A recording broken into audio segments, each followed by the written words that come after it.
Good morning, dear students. Today we will do history, chapter 2 from trade to territory. In this chapter, we are going to read about the conditions which favor the British East India Company to expand their rule in India. Okay तो हम इस chapter में पढ़ेंगे कुछ ऐसे conditions के बारे में जो ब्रिटिशर्स को हमारे भारत देश में करीबन 200 साल तक के राज्य करने के लिए फेवर किया था. So now let's we start the chapter. The end of the Mughal rule. Okay, Aurangzeb was the last powerful Mughal ruler. He was followed by a successor of a weak ruler after his death in 1707. तो Aurangzeb he was the last powerful emperor of the Mughal Empire. After his death, all the ruler who came in a throne are not so powerful like the Aurangzeb. तो हम यहाँ देखते हैं कि औरंगजेब जो था एक मुगल एम्परर था जो लास्ट पावरफुल एम्परर था, मतलब एक शक्तिशाली राजा था. लेकिन व्हेन ही डाइड इन 1707, लेकिन जब 1707 में उसकी मौत हो गई और उसके बाद जितने भी शासक बने मुगल एम्पायर के वे बहुत कमज़ोर थे. उनके पास कोई प्रॉपर नॉलेज नहीं था, एक्सपीरियंस नहीं था. ठीक है, so they not rule like the other Mughal rulers. Thus the empire broke up under the various zamindars and the subedars. तो यहाँ पे क्या हुआ, यहाँ पे जो मुगल एम्पायर के अंडर में जितने भी लैंड लॉर्ड जमींदार थे वे अपने खुद का एक साम्राज्य या एक राज्य बना चुके थे. Why the because the reason was that the other ruler who came in a throne are not powerful like the Aurangzeb. जो भी उस औरंगजेब की मौत के बाद राजा बना वो उतना पावरफुल नहीं थे. Okay Okay, trade to battle. In English set up their first territory on the bank of the river Hooghly in 1651. They refused to pay a duty causing the huge loss to the revenue of Bengal. The Nawab Murshid Quli Khan protested. तो देखिए, English east India company ने अपनी first factory जो था 1651 में establish की थी in Bengal near the Hooghly river. The nawab of Bengal Murshid Quli Khan asked for the tax. तो जो मुर्शिद कुली खान था जो उस समय बंगाल का नवाब था उसने टैक्स के लिए बारे में जब बात की, द कंपनी रिफ्यूज टू पे the tax because of the heavy loss. The company ने मना कर दिया था क्योंकि उनको बिजनेस में या ट्रेड में बहुत नुकसान हुआ था. That's why they refuse. He and his successor Alwardi Khan and Sirajuddaulah forced them to pay duty. The conflicts culminate in the Battle of Plassey. तो हम यहाँ देखते जो नवाब थे अलवर्दी खान और उसके सक्सेसर कौन, सिराजुद्द अली दौला, उन्होंने when they demanded the tax the company totally refuse. So this take the into the battle of Plassey. तो यही जो था कॉन्फ्लिक्ट बैटल ऑफ प्लासी की लड़ाई के लिए एक स्क्रिप्ट तैयार किया. Okay okay now the battle of Plassey. Alivardi Khan died in 1756. The Sirajuddaulah became the nawab of Bengal. तो यहाँ हम देखते हैं कि after the death of the Alivardi Khan in 1756 the Sirajuddaulah became the ruler of the nawab of the Bengal. Okay, company keen to be a puppet ruler. तो जो the British East India company are looking for the such type of the ruler who will be the puppet. तो जो British East India company थी जो बंगाल से trade कर रही थी उन्हें एक ऐसा रूलर तो चाहिए था जो उनका पपेट हो. पपेट मीन्स जो उनके इशारों पर काम करे. Okay, Sirajuddaula rival became the nawab. Sirajuddaula marched with the 30,000 soldiers to the English factory and at the Qasim Bazar captured the company's officials, loaded warehouse and disarmed the Englishmen. तो यहाँ पे क्या हुआ, जो सिराजुद्दौला उस समय जो नवाब था बंगाल का, when the Britishers totally refused to pay the tax, he marched with his soldiers and he captured the Qasim Bazar and the many officers of the English east India company. Okay, तो हम यहाँ देखते हैं कि जब उसने मना कर दिया था ईस्ट इंडिया कंपनी ने टैक्स पे करने से, तो जो सिराजुद्दौला था वो क्या किया, वो अपने सैनिकों के साथ कासिम बाजार पे अटैक किया.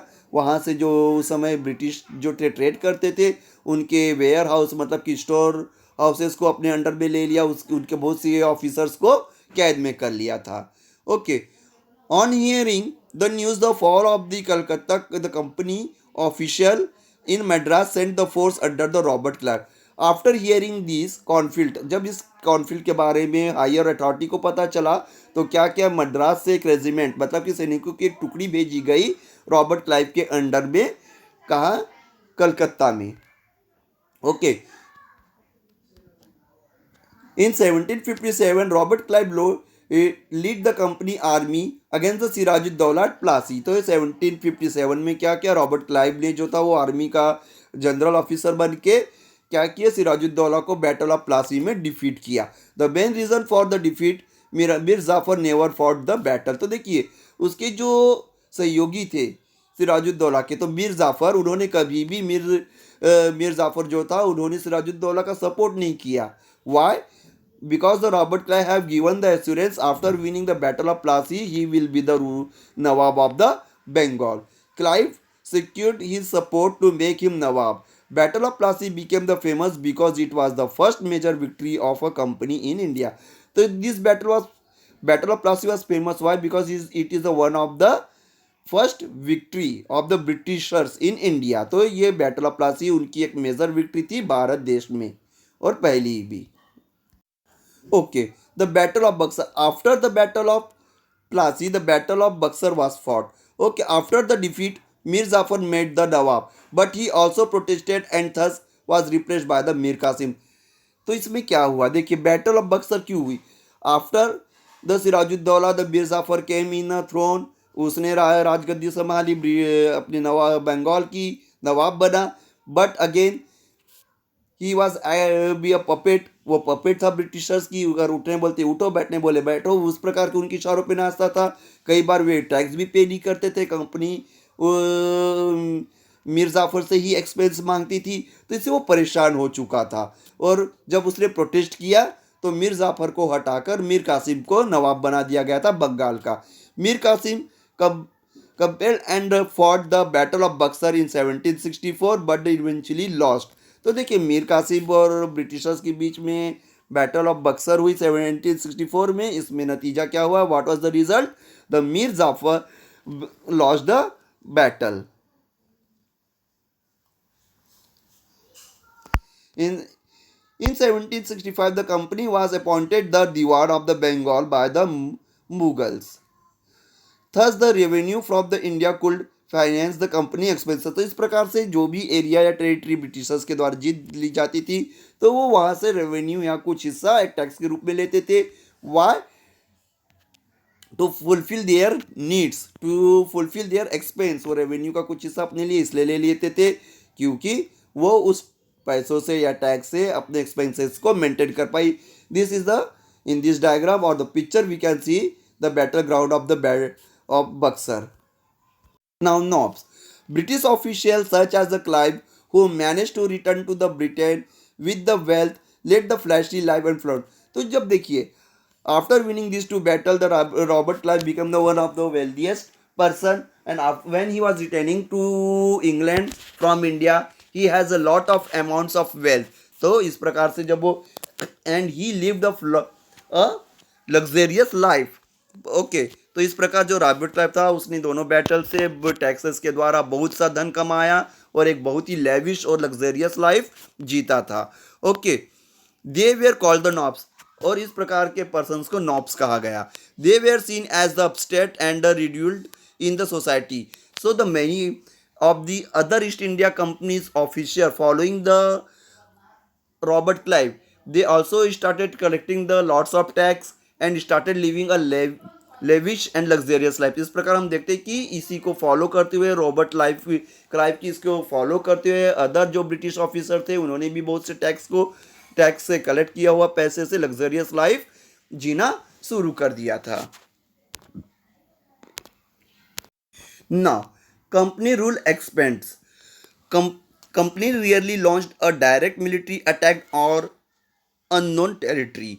तो देखिए जो कंपनी थी ब्रिटिश ईस्ट इंडिया कंपनी, वो डायरेक्टली किसी भी टेरिटरी पे या रीजन पे वो अटैक नहीं करती थी। Okay, instead it use the variety of the political, economical and the diplomatic method to expand its influence. तो he use the hook and crook method, he used the diplomatic method, economical method to capture or such type of policy to capture the region. तो इस प्रकार से वे राजनीतिक तरीके से या फिर डिवाइड एंड रूल पॉलिसी से या इकोनॉमिक वे से वे क्या करने की कोशिश करते थे कि किसी भी टेरिटरी को अपने अंडर में लेने के लिए।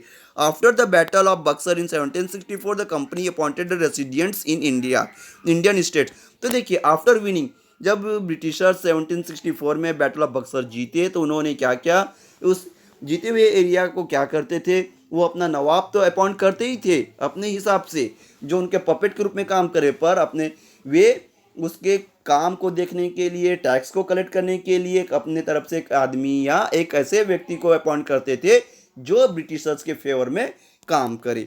There job was to serve the interest of the company. उनका काम ही था इंटरेस्ट ऑफ द कंपनी, मतलब कि कंपनी के फेवर में, ब्रिटिशर्स के फेवर में काम करना। Through the resident the company began to interfere in internal affairs of the Indian state. तो हम यहाँ क्या देखते हैं, we see that the appointed person which was appointed by the Britishers, he also interfere in the internal matter of the states. तो हम यहाँ क्या देखें कि हमने ये भी देखा कि जो पर्सन अपॉइंट होता था ब्रिटिशर्स की तरफ से, वो नवाब के या उस राज्य के पॉलिटिकल में या इंटरनल मैटर पे भी इंटरफेयर करना शुरू कर चुके थे। So the next topic will be continue in the next class. Thank you.